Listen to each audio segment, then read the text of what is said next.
ஜனநாயகன் படம் 9-10 தேதியில் ஜனநாயகன் படம் ரிலீஸ் ஆகுது. அதோட ரிசல்ட் தெரியறதுக்கு ஒரு 10-15 நாள் ஆகும். ஸோ வந்து ஒரு 10ஆம் தேதி ரிலீஸ் ஆகும், 9ஆம் தேதி ரிலீஸ் ஆகும் நினைக்கிறேன், ஐம் நாட் ராங். ஒரு 15ஆம் தேதி 16ஆம் தேதி வாக்கில் அந்த படம் ஹிட்டா இல்லையா என்னன்னு தெரியும். அதுவும் சேர்ந்து சில இம்பாக்ட்களை தாவேக்கா என்ன முடிவெடுக்க போகுதுங்கிற சொல்லும். தாவேக்கா என்ன முடிவெடுக்க, ஒருவேளை தாவேக்கா வந்து ஏடிஎம்கே கூட சேர்ந்துருச்சுங்க, ஆல் கேம் ஓவர், அதை முடிச்சுட்டு நம்ம வந்து ரிசல்ட்டை பார்த்துட்டு அடுத்த வேலையை பார்க்க போயிடலாம்.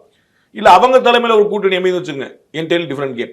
இல்லை இருக்கிறது இப்போ ஸ்டேட்டஸ் கோ, இன்னைக்கு நம்ம பேசிட்டு போது இருக்க ஸ்டேட்டஸ் கோ தான், அது வேற கேம். ஸோ அது எல்லாமே வந்து உங்களுக்கு ஜனவரி இறுதியில் ஒரு ஃபுல் ஃப்ளட்ஜ்டு ஒரு ஸ்கோப் கிடைக்கும் நான் நம்புறேன். ஜான் 26 நீங்க சொல்றதே சார், ஜனநாயகன் படம்ன்றது அவ்வளவு பெரிய இம்பாக்ட் கிரியேட் பண்ணுன்றது இருக்கா? அவர் ஒரு சினிமா நட்சத்திரம் தானே. அவருடைய பெரிய பலம் இன்னைக்கு என்ன? திரு விஜய் அவர்களுடைய பெரிய பலம் அவருடைய கொள்கையா, அவருடைய கோட்பாடா, அவருடைய லட்சியமா, அவருடைய திமுக எதிர்ப்பா, தமிழ்நாடு காணாத ஒரு புதிய பார்வையா, என்ன சொல்லுங்க? அவருடைய மிகப்பெரிய பலம் அவருடைய திரைப்பிரபலம். அதுதான் அவருடைய மிகப்பெரிய பலம். அதுதான் எல்லாரும் வந்து அந்த கரிஷ்மா ஓடி நின்று பார்த்து அவர் பாத்திரமான.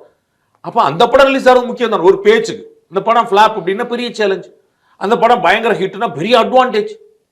நீங்க யோசிச்சு பார்க்கணும், பாஷா படம் வந்தபோது அந்த படம் ரஜினி அவர்களை அரசியல் கட்சி ஆரம்பிக்கணும்னு தள்ளிச்சு. எல்லாரும் அதை பத்தி அவர் பேசல. அரசியல் தேர்தல் நேரத்தில் வெளிவந்த படம் முத்து படத்துல பாலிடிக்ஸே கிடையாது, ஒரே ஒரு டைலாக், அது நாடக சேர்ல உட்காருவார் தலைவர். அது என்னமோ தெரியலங்க, இந்த சேர்ல உட்கார்ந்தாலே அந்த மாதிரி வந்துருதுங்க பாரு. அதுக்கு தியேட்டர் பூரா அப்பலாம் சொல்லிச்சு. அப்ப அந்த காலம் தான். முத்து படத்துல பாலிடிக்ஸே கிடையாது. மீனா பாட்டுல ஒரு இடத்துல கட்சி எல்லாம் இப்ப நமக்கு எதுக்கு, அவ்வளவுதான். அந்த காலத்தின் கையில் அது இருக்குன்னு சொல்லி போடுது. அதான் அவர் வந்து அந்த பக்கமே போகாம இருந்த பேர் கூட அந்த முத்துங்கிறது வந்து பெரிய, ஏன்னா அது தேர்தல் நேரம். அது மாதிரி இப்ப தேர்தல் நேரத்தில் அந்த படம் வருதுங்கிறதுனால அதுக்கு ஒரு இம்பார்ட்டன்ஸ் பெருசா இருக்கும், எதிர்பார்ப்பு பெருசா இருக்கும். திரு ஓபிஎஸ் அவர்கள், திரு செங்கோட்டையன் அவர்கள், திரு வைத்திலிங்கம், திரு மனோஜ் பாண்டியன், திருமதி சசிகலா, இப்படி யார், திரு டிடிவி, இப்படி யார் வெளியே போனாலும் இழப்பு தான்ற. ஆனா அது பேரிழப்பா மொத்தமும் அதிமுக காலியான இல்லைன்ற உங்களுக்கு புரியுதுக்கா? 2021 சட்டமன்ற தேர்தலை சந்தித்த போதே அதிமுக திருமதி சசிகலா கிடையாது, ஏடிஎம்கேல திரு டிடிவி கிடையாது.